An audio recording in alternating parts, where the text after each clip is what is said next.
Incêndios em refinarias e bases de petróleo, com colunas de fumaça escura cobrindo o horizonte, viraram cena comum nas cidades russas. Apesar das conversas e negociações, os ataques ucranianos a alvos em território russo não param, e nos últimos meses se intensificaram como nunca.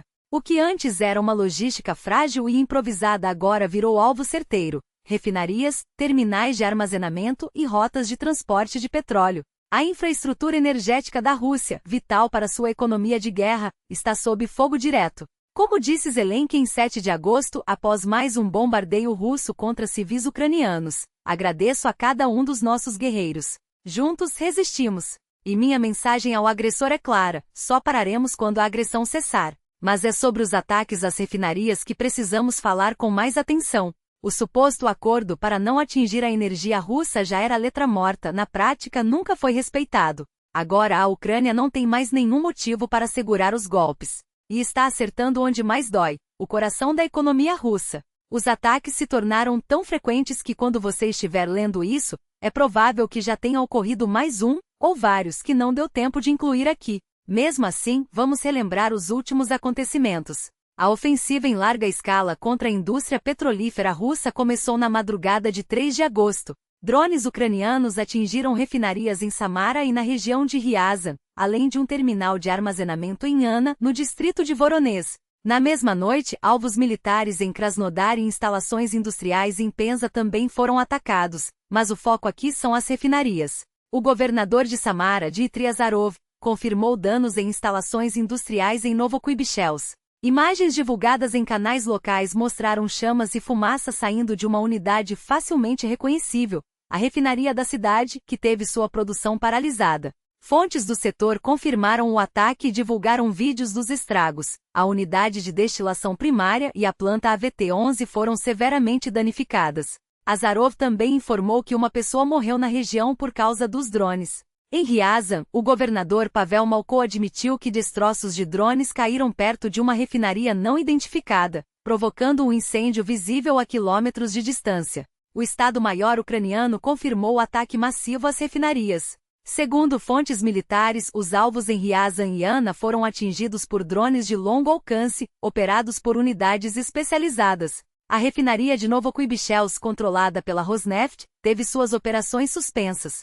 Já a unidade de Ryazan interrompeu 2 de suas principais instalações, responsáveis por quase metade de sua capacidade de processamento. Juntas, essas 2 refinarias representavam cerca de 10% da capacidade total de refino da Rússia. De acordo com a Reuters, os reparos levarão meses. A refinaria de Ryazan, que processava 370 milhões de toneladas por ano, reduziu sua produção pela metade. A unidade de Novokuibishevsk, com capacidade de 8 milhões de toneladas anuais, teve sua principal planta, a KV-11, paralisada. No total, mais de 8% da capacidade de refino russa, que em 2022 era de 260,7 milhões de toneladas, ficou temporariamente fora de operação. O resultado? A Rússia teve que aumentar as exportações de petróleo bruto, justamente quando a Índia, um de seus maiores compradores, começou a reduzir as compras. Coincidência? Dificilmente. Desde julho, Nova Delhi vem aplicando uma tarifa adicional de 25% sobre importações de petróleo russo, como parte de sanções mais amplas. Os ataques ucranianos só aceleraram esse movimento. Em 8 de agosto, a Bloomberg noticiou que Moscou estava oferecendo descontos agressivos para a China, tentando compensar a queda nas vendas para a Índia. Mas o problema é que mesmo com preços baixos, a China não consegue absorver todo o volume que a Índia deixou de comprar. O petróleo russo, antes um negócio lucrativo, agora enfrenta barreiras. Além das sanções, há o risco de novas restrições comerciais dos Estados Unidos. E os ataques não param. Em 6 de agosto, um drone ucraniano atingiu uma estação de bombeamento da Transneft em Bryansk, incendiando instalações críticas. A estação parte do oleoduto Druzhba, uma das maiores redes de transporte de petróleo do mundo, com quase 8.000 quilômetros de extensão. É vital para o abastecimento de países como Hungria e Eslováquia. Ao danificar essa infraestrutura, a Ucrânia não só agrava a crise de escoamento do petróleo russo, como também acelera o desligamento da Europa do fornecimento energético de Moscou, antecipando prazos que antes pareciam distantes. No dia 7 de agosto foi a vez do Krasnodar. Após um ataque noturno, uma refinaria em Afipsk pegou fogo, afetando também a vizinha estação de bombeamento de Sliansk. Segundo as autoridades locais, destroços de drones atingiram a unidade, provocando um incêndio em uma planta de processamento de gás condensado. Apesar de o fogo ter sido controlado pela manhã, analistas confirmaram danos críticos à instalação SPGK, responsável por separar componentes como propano, butano e gasolina leve do gás natural. A fornalha dessa unidade, onde a mistura é aquecida a temperaturas entre 250 e 350 graus, foi seriamente comprometida. Cada ataque desses não é apenas um golpe na produção russa, mas também um empurrão para que o mundo se afaste de vez do petróleo de Moscou. Enquanto a Rússia se debate para vender seu produto, a Ucrânia mostra que não vai parar até que a máquina de guerra do Kremlin seja desmontada.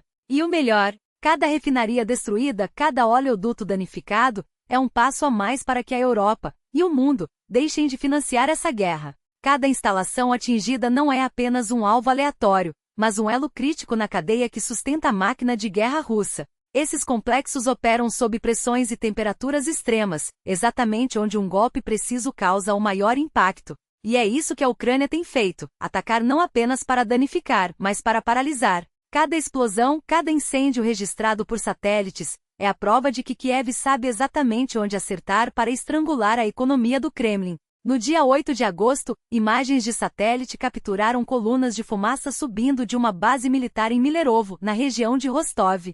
Não foram objetos não identificados ou detritos misteriosos. Foram drones ucranianos atingindo em cheio uma instalação de armazenamento de combustível e uma estação de compressão de gás. Horas depois, outra investida, o 14º Regimento de Aviação de Drones da Ucrânia, em coordenação com outras unidades, lançou um ataque cirúrgico contra a refinaria de Saratov. O fogo consumiu parte das instalações, danificando unidades críticas como a LOU, a VT6, responsável pela destilação inicial do petróleo, além de tanques de armazenamento e uma unidade de produção de asfalto. Fontes locais confirmaram morto e danos significativos. O impacto foi imediato. A refinaria, que processa até 140 mil barris por dia, teve suas operações suspensas, ameaçando disparar os preços dos combustíveis em um mercado já sob pressão. Mas a ofensiva não parou por aí. Na mesma noite, drones ucranianos alcançaram Usta, na República de Komi, a quase 1.700 quilômetros da fronteira ucraniana. Um reservatório de combustível foi incendiado, forçando a evacuação de trabalhadores. Embora os danos tenham sido contidos, o ataque provou que nenhum canto da Rússia está fora do alcance. E na madrugada do dia 13 foi a vez do oleoduto Druzhba, em Bryansk, sofrer múltiplos impactos. Explosões abalaram a estação de bombeamento, incendiando tanques e interrompendo o fluxo de petróleo para a Europa. Autoridades locais admitiram danos graves, incluindo vazamentos e incêndios em 2 estações de bombeamento. Um bombeiro sofreu queimaduras graves, e as operações só devem ser retomadas, se forem após dias de reparos emergenciais. Os ataques não se limitam a refinarias e oleodutos. Em Krasnodar, drones atingiram uma instalação de armazenamento em Sliansk, incendiando veículos e provocando incêndios que se alastraram pela área industrial. Em Volgogrado, a narrativa dos detritos misteriosos caiu por terra quando imagens mostraram drones ucranianos atingindo diretamente a refinaria da Lukoil.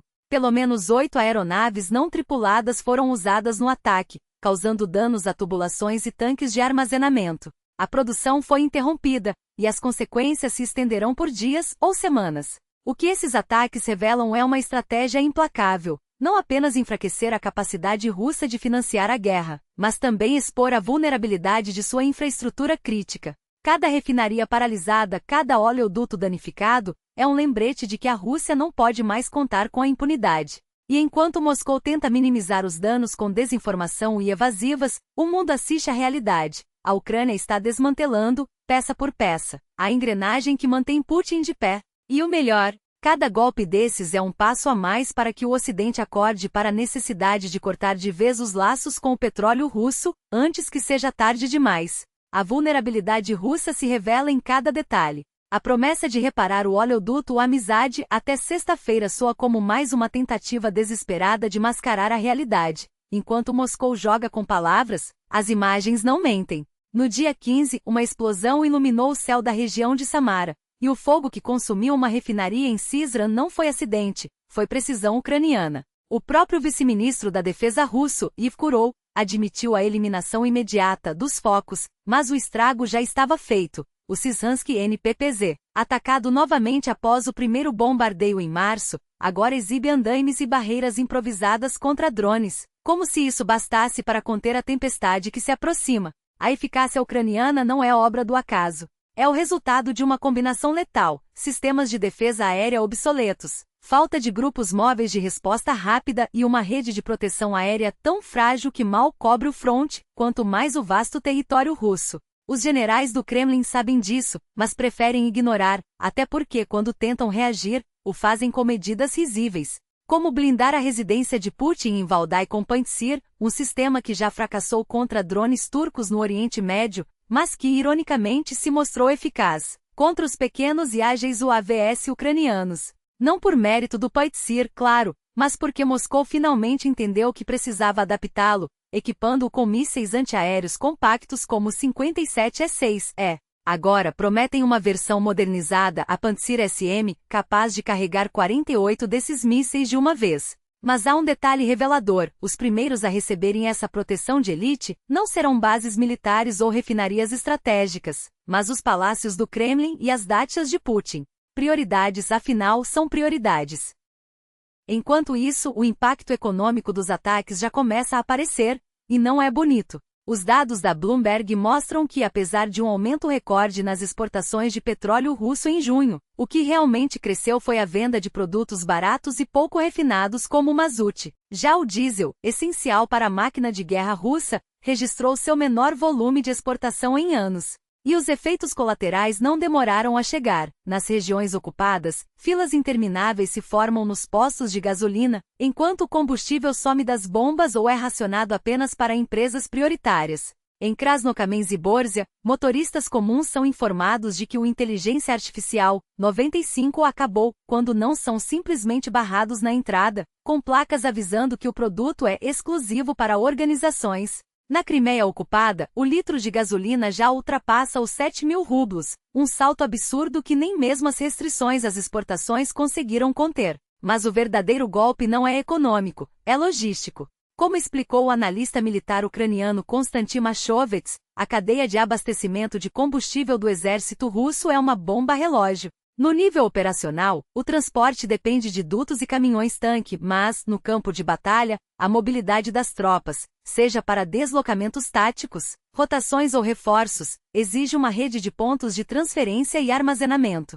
Esses locais, onde o combustível é recebido, estocado e redistribuído para os veículos militares, são elos críticos. Sem eles, as unidades russas ficam paralisadas, incapazes de se mover ou reagir. E o pior, esses pontos precisam estar próximos às zonas de combate, no que Mashovets chama de ombro de abastecimento, uma distância curta o suficiente para garantir o fluxo contínuo de combustível, mas longe o bastante para não serem alvos fáceis. É aí que a Ucrânia está mirando. Cada refinaria destruída, cada depósito incendiado, não é apenas um prejuízo financeiro, é um corte na artéria que mantém o exército russo em movimento. E sem combustível, até a máquina de guerra mais poderosa do mundo se transforma em um amontoado de metal inútil. Cada gota de combustível que chega às linhas de frente exige um esforço logístico monumental. Não se trata apenas de encher os tanques dos blindados. É uma cadeia complexa que começa nos depósitos centrais e termina nos pelotões, passando por múltiplas etapas de transporte, transbordo e distribuição.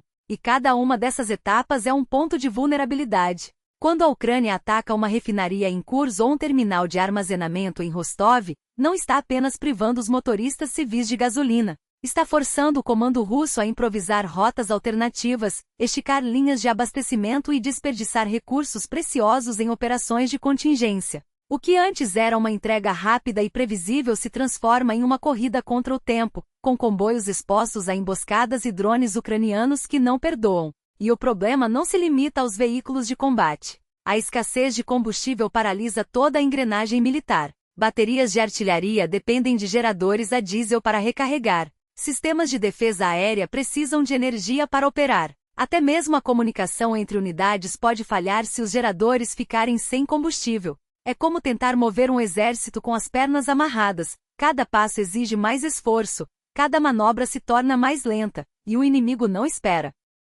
A Rússia já recorre a medidas desesperadas, usando infraestrutura civil para compensar as perdas militares. Mas isso só torna o problema maior. Depósitos civis antes fora do radar, agora são alvos prioritários. Estradas congestionadas com caminhões-tanque viram presas fáceis para drones e mísseis. E as imagens de satélite que a Ucrânia monitora em tempo real não deixam escapar nem mesmo os menores detalhes, como os contornos metálicos dos tanques de armazenamento, que brilham como faróis para os sistemas de mira ucranianos. Esta não é apenas uma campanha contra a indústria petrolífera russa. É uma guerra de desgaste meticulosamente planejada, onde cada refinaria destruída, cada depósito incendiado, enfraquece não só a máquina de guerra, mas também a economia que a sustenta. Ao mesmo tempo em que mira na logística militar, a Ucrânia ataca fábricas de armamentos, ferrovias estratégicas e centros de comando. Uma ofensiva multidimensional que visa exaurir os recursos do Kremlin. Porque no fim das contas, uma guerra se vence não só no campo de batalha, mas também na capacidade de sustentar o esforço bélico. E os próximos capítulos dessa estratégia prometem ser ainda mais devastadores. Com novos sistemas de mísseis chegando, a capacidade ucraniana de atingir alvos profundos no território russo só tende a aumentar. Cada ataque bem-sucedido não apenas reduz as reservas de combustível, mas também força Moscou a desviar recursos para proteger sua infraestrutura, recursos que poderiam estar sendo usados para reforçar as frentes de combate. É uma equação simples: menos combustível, menos mobilidade, menos poder de fogo. E sem essas três coisas, até o exército mais numeroso se torna um gigante de pés de barro. A guerra na Ucrânia está entrando em uma fase decisiva, onde a logística pode ser o fator que definirá o desfecho. E se os ataques continuarem nesse ritmo, a Rússia logo descobrirá que não há estratégia que resista a um tanque vazio.